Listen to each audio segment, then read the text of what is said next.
Bienvenue ici à notre entretien. Nous sommes ici avec la famille Krähenbühl. Je m'appelle Bettina Nussbaumer.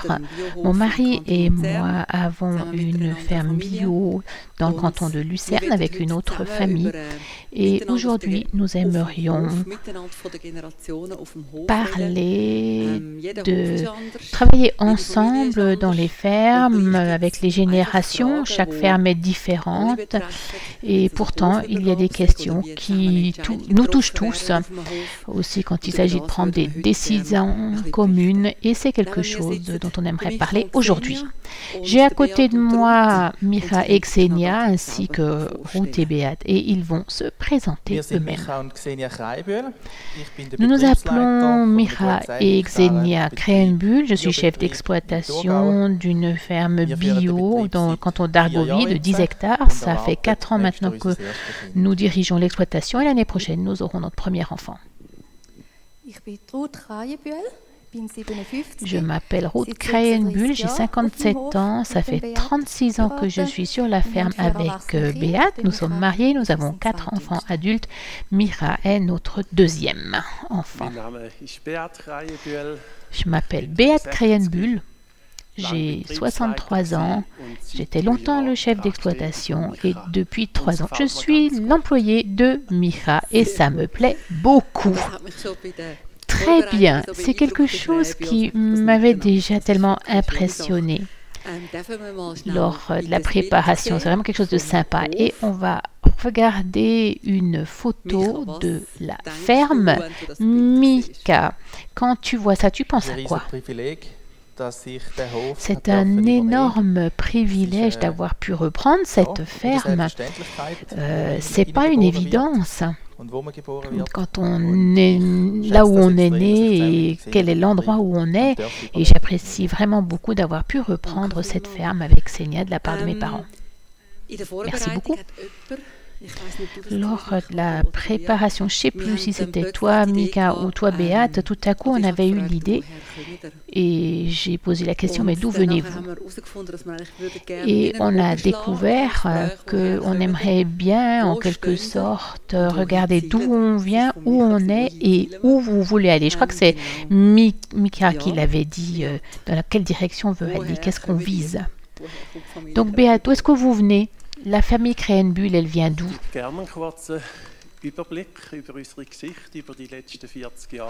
J'aimerais bien vous donner un petit peu un aperçu de notre histoire des dernières 50 ans. Lorsque j'ai eu 15 ans, mon père est accidenté mortellement. J'étais le plus jeune de 5 enfants. Et ça, c'est quelque chose qui a beaucoup touché notre famille. Notre maman a continué donc à mener la ferme pendant 4 ans avec des employés jusqu'à ce que j'ai fini l'école de recrue et ma formation de paysan. Je suis donc rentrée à la ferme. Je me réjouissais. Pour moi, c'était pas un fardeau, c'était quelque chose qui me plaisait de pouvoir prendre ses responsabilités. Donc, je suis rentrée à peu près à l'âge de 20 ans. Et pendant 40 ans, j'ai donc dirigé la ferme et en 84, c'est l'événement le plus important, c'est mon mariage avec Ruth, avec 4 enfants adultes, 3 filles, 1 fils. Et donc nous avons eu donc de l'agriculture laitière, on a fait du lait bio ces dernières années et j'avais aussi toujours des tâches dont je m'occupais hors de la ferme. J'étais présidente d'école chez nous au village. J'avais aussi différentes tâches de direction dans l'église libre où nous étions chez nous. Et j'aimais bien. J'avais aussi toujours affaire avec les gens et j'ai toujours aimé travailler avec les gens, plus donc des tâches qu'on avait à la ferme. Depuis 2010, il y a eu des changements plus importants qui se sont profilés à l'horizon. On avait beaucoup de terres que l'on avait également en bail et 10 ans avant donc la fin du bail, on nous a résilié le bail. On aurait bien aimé avoir encore des terres en plus, mais non, on les a perdues. Bon, c'est ce qui arrive souvent aux paysans, mais ça nous a donné aussi possibilité de nous préparer à l'avenir. Et donc, pour les années qui nous restaient encore, donc on a investi dans la construction, on a rénové la ferme, on a construit la maison, donc pour aussi faire en sorte qu'en transmettant la ferme, la situation résidentielle soit elle aussi bien déjà sur les rails et que la personne qui reprenne puisse alors se concentrer sur l'exploitation. Donc après, Mika a pris la ferme, il a épousé Xenia le mois de mai de l'année suivante et depuis, comme dit, je suis engagée, employée de Mika. J'apprécie beaucoup que l'on ait une si bonne relation, il y a toute cette confiance et qu'on travaille bien ensemble. Pour nous, c'est un énorme cadeau. Ça signifie beaucoup pour Ruth et pour moi de pouvoir vivre ça dans cette relation où on se sent porté.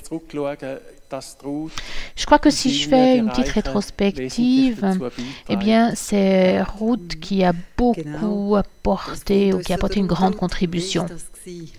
Oui, eh bien, Ruth, c'était comment? Tu étais quand même relativement jeune quand tu es arrivée à la ferme. Tu t'es mariée, enfin, tu es venue à la ferme. Et alors, c'était comment à l'époque?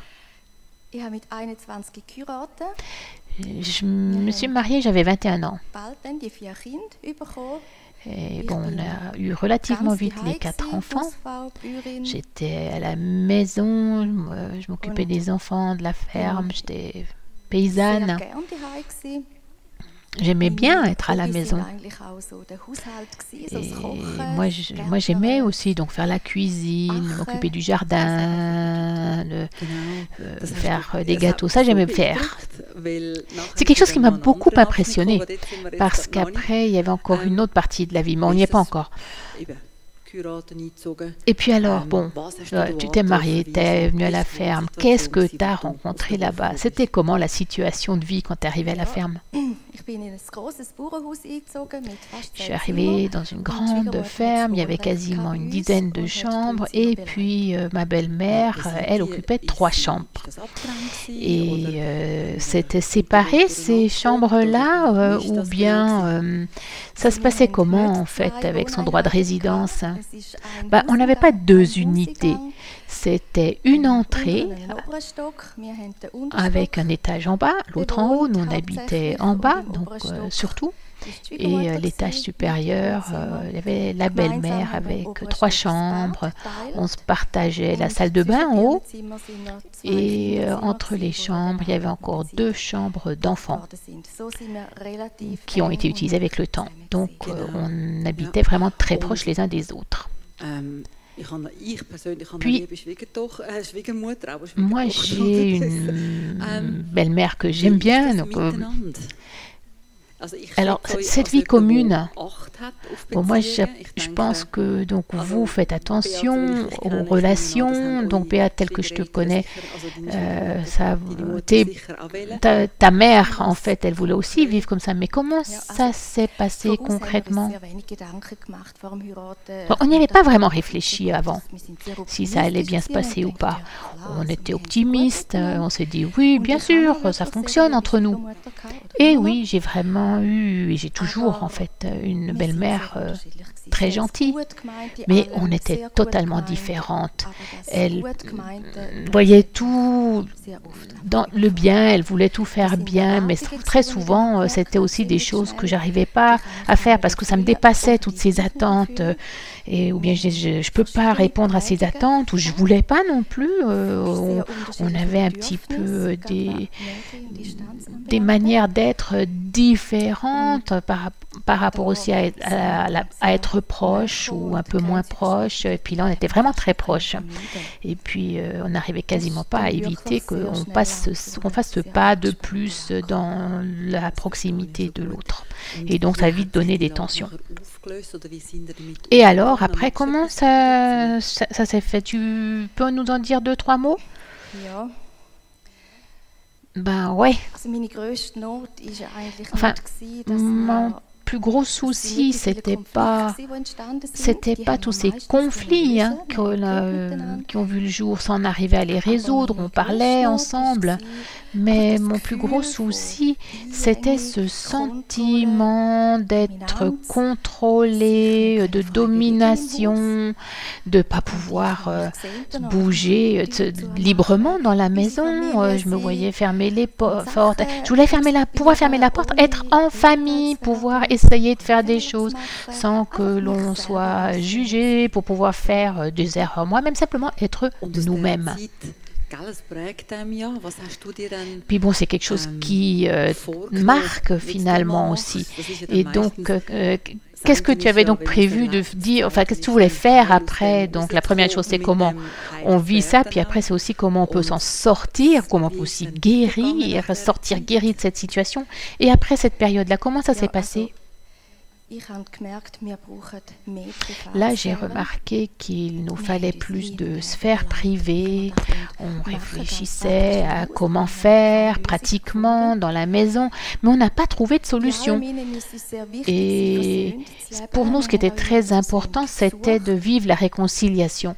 C'est vraiment d'être toujours réconcilié, bon, passer aussi des bons moments et dans l'ensemble, et aussi mais c'était quand même une charge et c'était quelque chose qui était trop pour nous. Et au bout de 15 ans, la belle-mère a cherché un appartement et elle est partie. C'était en fait ça la solution.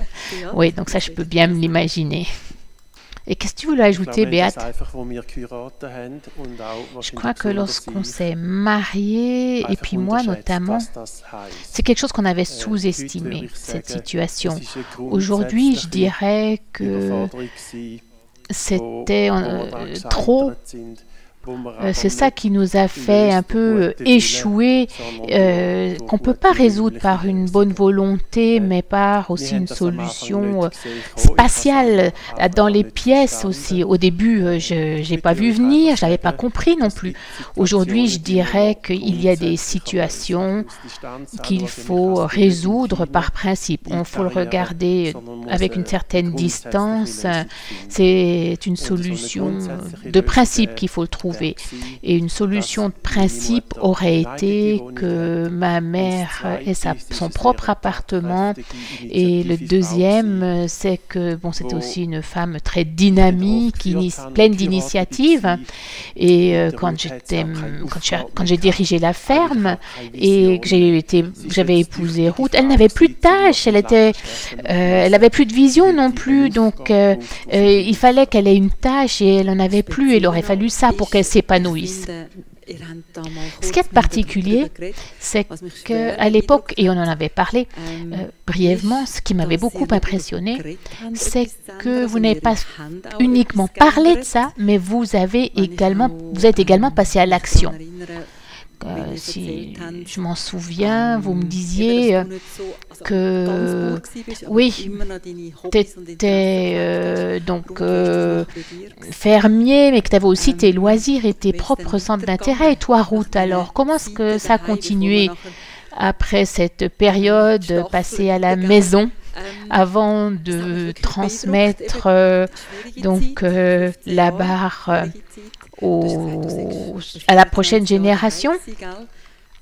C'était une période difficile, finalement, avant de passer le relais. Tu étais quand même 24 ans à la maison. Comment ça s'est passé? Bon, il y a 12 ans, j'avais 45 ans, donc là, j'ai repris ma profession.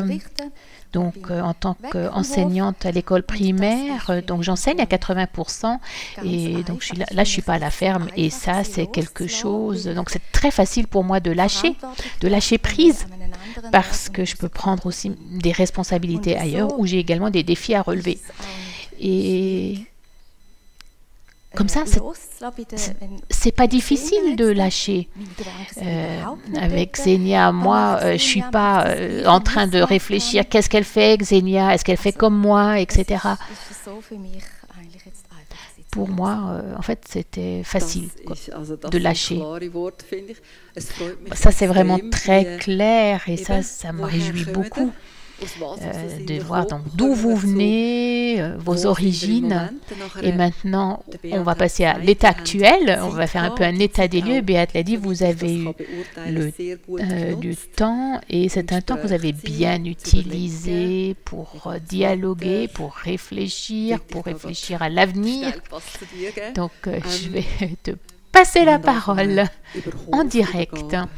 Donc, vous avez commencé à parler de reprendre la ferme, tu as fait l'école technique.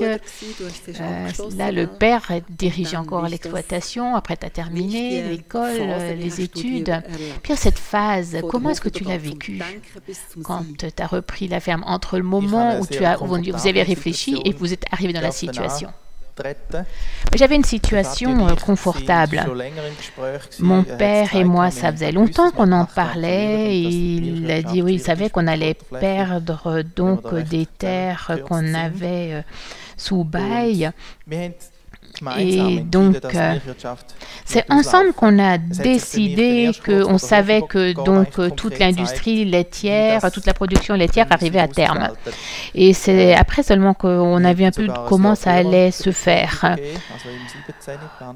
En fait, c'est en 17 même que j'ai repris la ferme. C'était prévu de le faire en 18, mais ce que j'avais eu comme chance, c'est que mon père, lui, c'était quelque chose d'important pour lui, la ferme, mais c'était pas sacro-saint pour lui. Donc, ça n'a pas été difficile pour me laisser faire.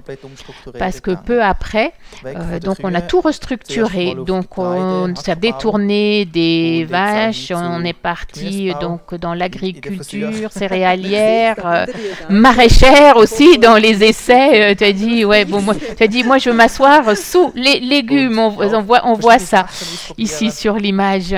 Donc, on voulait tester des trucs. Et c'est quelque chose que j'apprécie beaucoup, que j'ai jamais eu l'impression de la part de mon père que je pouvais pas essayer de faire quelque chose où il me disait attention, maintenant si tu fais ça comme ça avec les légumes, ça peut être difficile et tout. Même si ça marchait pas, il me disait pas après ouais, t'aurais mieux fait de faire un peu plus attention dès le début. Non, mais je continue à faire des tests et il me soutient beaucoup.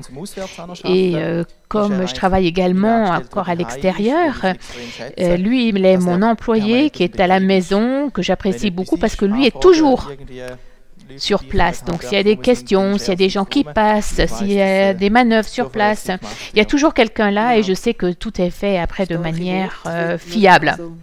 Waouh! Bravo! C'est fort ce que tu dis là. Et toi, Xenia, c'était comment chez toi? Donc, comme à l'époque avec ta belle-mère, en fait, tu t'es mariée, tu es arrivée à la ferme. C'était comment? Tu as grandi dans une ferme? Oui, tu t'es dit oui. Ah ben non, toutes aux origines, pour moi, tout était nouveau. J'ai grandi dans les montagnes, rien à voir avec l'agriculture. Et on a beaucoup déménagé, j'habitais dans des appartements, donc tout était nouveau pour moi. Et c'est pour ça que je me réjouissais beaucoup. Surtout d'avoir un chez-moi fixe. Ça, c'est quelque chose qui me réjouissait beaucoup. Et comme tout était nouveau, eh ben, je me suis préparée. J'ai fait l'école paysanne pour apprendre certaines aptitudes parce que ça m'intéressait pas vraiment avant, aussi avec le ménage et tout. Donc, c'était super sympa que Ruth m'apprenne à faire le pain. On a de grandes machines à faire le pain et on a aussi un fourneau à pain donc chez nous. Et puis, elle, en quelque sorte, elle m'a passé le relais, elle m'a appris à faire ça. Donc, j'ai été accueillie à bras ouverts. C'était vraiment un super cadeau. C'est super. Voilà, franchement, alors ça, c'est vraiment quelque chose d'avoir cette vision, de passer au second rang. Pour moi, c'est un petit peu comme une clé dans votre vie. Et je remarque que vous vous concentrez aussi beaucoup sur le relationnel. Xenia, vous aviez raconté quelque chose de marrant à propos de la couleur. Qui raconte? Bon, tout ça, ça semble être beau et propre, mais il y a eu un petit exemple. Racontez. Maintenant, on a repris en 17 et puis donc on s'est mariés aussi la même année. Et puis bon, il fallait aussi que nous, on se retrouve l'un l'autre à la ferme. Puis bon, moi, j'étais marquée un peu par mes parents, comment eux, ils géraient la ferme. Donc c'était classique. Le père disait comment ça se passe à l'extérieur et prenait les décisions lui-même. Et maman, elle travaillait à l'intérieur, elle s'occupait du ménage, sans vraiment savoir ce qui change, etc. à l'extérieur. Et au début, chez nous, donc comme dit, on a tout restructuré. Donc ça nous a donné la situation où le père, après, une fois qu'on n'avait plus les vaches, il a vite nettoyé les tables pour qu'on ne remarque pas que les vaches étaient parties la veille, quoi. Et puis on a commandé de la couleur. Tout était OK, mais quand il a mis cette peinture sur les murs, on a remarqué que ce n'était pas la bonne couleur. Puis on a regardé ça avec le père. Hein. Il a dit, bon, maintenant on a cette peinture, donc on va finir de peindre. Puis il s'est dit, bon, au pire, on pourra passer encore avec une autre couche par-dessus. Donc, après, finalement, c'est une décision que j'ai prise avec mon père. Et puis, Xenia, elle n'était pas intégrée à la décision. Puis après, bon, je savais bien que depuis là, je sais qu'elle veut avoir voix au chapitre quand on parle de couleurs. Donc, c'était évident qu'à la ferme, c'est le genre de truc dont je parlais avec mon père. Donc, en rentrant à la maison, c'est d'abord lui que je voyais avant d'avoir Xenia. Donc, les décisions étaient prises avec lui. Puis après, on a remarqué que c'était important aussi d'intégrer Xenia aux décisions. C'est pas qu'elle prenne la décision elle-même, mais qu'elle ait également sa place. Quelle est sa voix au chapitre? Je trouvais ça super sympa d'ailleurs. Toi, tu as encore quelque chose? Oui, ouais. Quelque chose qui est important. Avant, on parlait un petit peu de cette vie commune avec ma mère. Hein. Et maintenant, il y a aussi comment gérer, comment vivre avec la génération future. Bon, pour moi, c'était facile. C'était mon seul fils. Les 3 filles n'étaient pas vraiment intéressées par la vie paysanne. Donc, c'était relativement proche que c'était lui qui l'encourageait, le motivait. Ça me faisait plaisir, ça lui faisait plaisir. Et pour moi, c'était bien. Et Ruth, pendant que les enfants grandissaient, elle m'a toujours dit, Béate, tu prends pas assez de temps pour les enfants, tu as tellement à faire, tu fais tellement d'autres trucs, que tu passes du temps avec pour tous les autres. Mais les enfants, eux, ils ne te voient pas assez. Puis je dois dire à ma honte que je ne voulais pas vraiment l'entendre et surtout pas le comprendre de ce que Ruth voulait me dire. Mais bon, elle était tenace, hein, dans l'amour, mais elle était tenace. Et elle a persévéré jusqu'à ce que j'ai commencé à comprendre ce qu'elle voulait dire par là. Alors j'ai suivi son conseil et maintenant je dois dire que donc pour Mika, donc je ne dirige pas seulement dans les travaux, mais je commence aussi à m'intéresser à sa vie. Comment est-ce que tu vas? Qu'est-ce que tu vis? Qu'est-ce qui te préoccupe? Et rétrospectivement parlant, je suis reconnaissant qu'on ait pu faire ce pas pour approfondir notre relation, parce que c'est quelque chose qui porte notre relation et qui facilite beaucoup de choses parce qu'il y a cette confiance. Moi, lorsqu'on a discuté, il y a quelque chose qui m'avait impressionné. Mika, tu avais dit qu'on essaie encore de chercher, de trouver de nouveaux trucs. Et tu m'as aussi raconté qu'entre autres, vous avez une salle pour les events et beaucoup de demandes. Et que là, tu as compris une chose à propos de la charge de travail. Oui, enthousiaste et jeune, eh ben, on veut tout faire à la fois. Et moi, je suis un peu ce type-là, je veux tout faire à la fois. Et Xenia, elle m'a fait revenir sur Terre. On sera bientôt une famille avec le premier enfant où on a dit on va commencer par se concentrer et faire tout pas à pas. Et puis bon, les events, pour le moment, on va le laisser un peu de côté. Ça, on pourra toujours le faire plus tard. On va se concentrer sur les légumes, sur l'exploitation et la famille. Ouais, je ne voulais pas non plus le reconnaître. Que faire un pas en arrière, ça pouvait être plus. Parce qu'il y a quand même cette charge qui vient s'ajouter. Parce que donc, on fait plus de légumes. Mais je veux pas non plus que la famille soit comme la cinquième roue. Bon, il y avait ce processus, et toi, tu l'as même vécu en tant qu'enfant, ce processus. Il faut quand même prendre cette décision soi-même. C'est une voie qu'il faut suivre soi-même. Vous prenez vos propres décisions. Donc, ça nous amène un petit peu au point, quel est votre but? Le dernier point. Est-ce qu'il y a quelque chose dont tu dis, on vise ça? Il y a plusieurs sujets qu'on pourrait aborder. Mais pour nous, ce qui est clair, c'est que nous devons trouver notre culture familiale. Ça ne doit pas être ce qu'on fait maman et papa, mais c'est notre vie de famille, Xenia et moi. Donc, dans l'exploitation, on a les coups des franches et il va falloir continuer, persévérer et tenacer un processus qui ne s'arrête pas aujourd'hui. Ça continue. Il faut prendre des décisions ensemble, parler ensemble et puis oui, s'intégrer aux décisions les uns les autres. J'ai une question à tous les quatre. Cette communion, ce soutien que vous vous apportez les uns les autres, cette faveur aussi. Maintenant, quand il y a quelque chose qui ne tourne pas tout à fait rond, il y a une plateforme. Quand est-ce que vous vous échangez? Quand est-ce que vous avez des échanges? Ce qui est très précieux, c'est que le samedi à midi, on mange ensemble. Là, les autres enfants sont également présents, donc on ne parle pas seulement quand on a des problèmes, mais on parle toujours ensemble et on participe à la vie de chacun et puis si un sujet, on peut le traiter quand il le faut. Maintenant, c'est pas seulement quand on a feu en la demeure qu'on commence à l'éteindre, mais c'est qu'on avance ensemble et que donc s'il y a quelque chose, on essaie de le résoudre ensemble.